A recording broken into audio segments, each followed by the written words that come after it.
So, good morning mga idol, no? So, mga alala nyo dati sa mga iba kong video, ito, buntis pa lang. So, bali, nanganak na. Ito yung mga anak niya, mga idol, oh. Yan, oh, bali, dati yung anak niya, 5. Yun, 4 na lang natira. 4 yung lumaki. Bali, first time itong nanganak. Yan. So, yan o. Malaki na. Nagbunga na yung mga pinaghirapan natin. So, yan yung unang inahin natin. First time mga anak din yan, mga idol. No? So, ito yung pangalawa. Yan.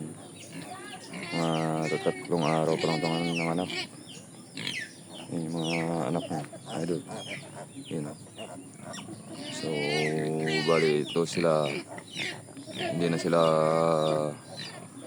pure na mga native kasi post-breed na itong mga ito. Yan, may lumusot mga idol na puti yung pa. Saka yung buntot. Yan, may lumusot sa mga bloodline ng tatay nila. Yan, puti yung buntot niya. So, bali, 4 lang din yung anak niyan. 5 yung anak niya. 5, kaso namatay din yung isa. Yun. Hindi kinaya yung first time kasi. Bawi na lang tayo sunod.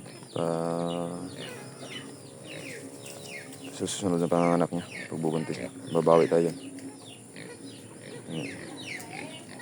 Bali, yan yung pangalawa natin, no?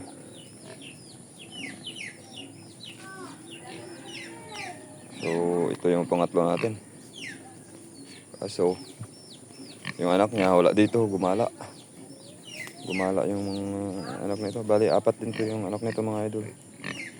Yan, 4. Papa, paano tayo na?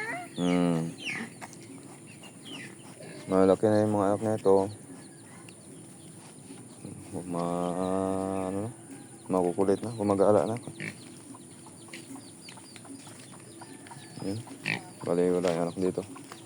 Gumala. Baka dito pumunta sa baba. Yan. Sa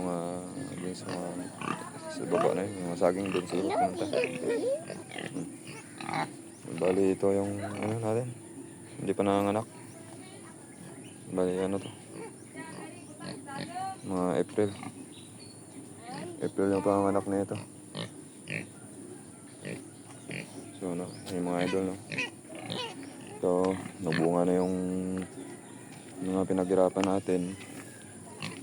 Binigyan na tayo ng mga biik. Ayan. Kaganda lang kasi dito sa mga native idol na baboy.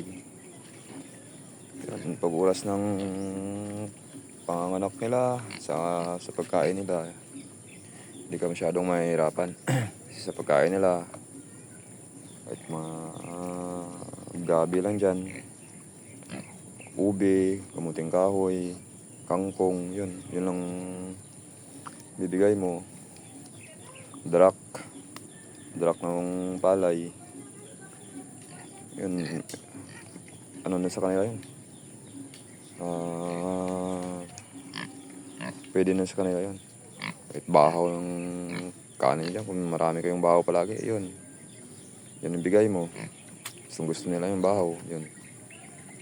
Saka sa panganganak naman kasi, yung hindi mo na sila masyadong alagain. Yung di tulad ng mga hybrid na pag nanganak, bantayan mo hanggang magdamag dyan. Tapos puputulan mo pa ng ipin, puputulan mo ng mga buntot. Tapos babitamins mo pa sila. I-inject mo sila ng iron. Kailangan pang inject ng iron. Tapos yung mga binamil, kung ano pang mga vitamins yung yan, lactating. Bigyan mo pa ng lactating. Pero dito sa native, wala na. Pag oras na mag-ipon siya ng mga mga mga dahon, mga basura.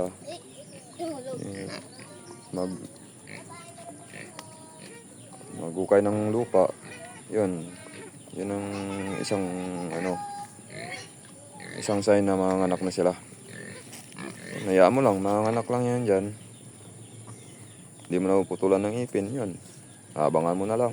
Tapos, titingnan mo lang yan dyan kung baka may aso, kahit ano ng aso. Yung ibang hayop pa. Yun lang. So, yan ang mga idol, no? Yan, no? Mga biik natin. Yun. So, pagdating ng araw, papadamihin natin itong mga to. Kasi, hanggat sa kaya nating matustusan yung pagkain nila, magtatanim pa tayo ng ano, ng kakainin nila. Para hindi tayo masyadong mahirapan sa pag, ano. Ayun na pala mga idol, oh, yung anak niya, oh, anak na ito. Yun na, magala na siya. Ang layo na ng ginagalaan niya. So, no, yun ang kagandahan sa native natin kasi hindi tayo masyadong mahirapan sa pagkain nila tsaka sa pag-aalaga sa kanila. Yan, tali mo na sila. Yan, dito. Tali mo lang yan sila. Kunting area lang yung kailangan mo. Pero suguduhin mo na lang na ano, mga idol. Suguduhin mo lang na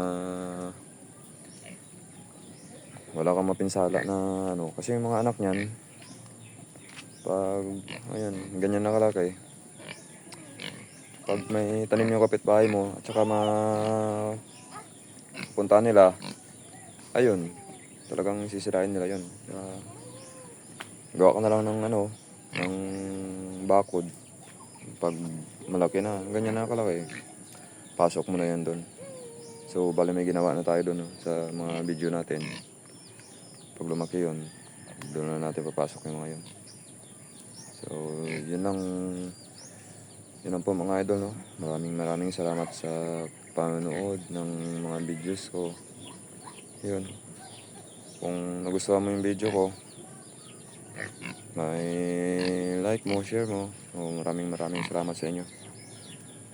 So, yun na po. God bless po sa lahat, mga idol. Salamat.